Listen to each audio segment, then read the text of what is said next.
وبالحسيمة أجواء ذكرى المولد النبوي الشريف في المركز الاجتماعي للتكفل للأشخاص المسنين بدون مأوى. المركز الذي أنشئ عام 2008 يستضيف حاليا 20 نزيلا انتقل إليهم بعض أعضاء المجلس العلمي في مناسبة لها دلالتها ورمزيتها. فؤاد العزوزي وعلاء الدين الحميني.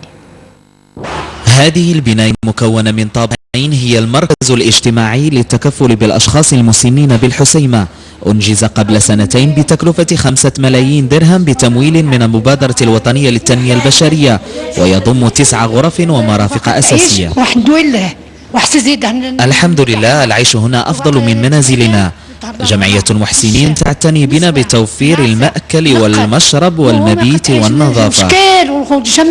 الطاقة الإيوائية ديالها يعني يمكن توصل مستقبليا إن شاء الله 60، ولكن حاليا عندنا 20 ما بين النساء والرجال، 16 ديال النساء و4 ديال الرجال.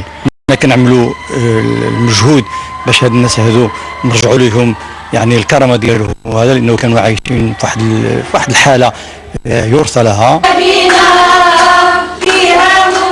ولإدخال السرور إلى قلوب هؤلاء المسنين نظم أعضاء المجلس العلمي المحلي بالحسيمة حفلا بالمركز احتفاء بالذكرى الغالية لمولد خير الأنام.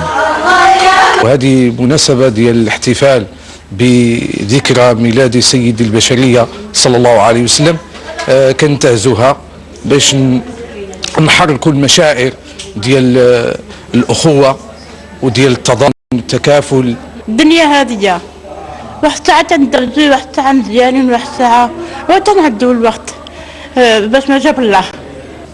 جدران المركز لا تكفي لملء الفراغ على هؤلاء المسنين، حاجتهم ملحة إلى الاهتمام والعناية لملء القلوب بدفء المشاعر الإنسانية، فهم يقولون إن زيارتهم تعد بمثابة الماء الذي يروي ظمأ زهرة أنفسهم.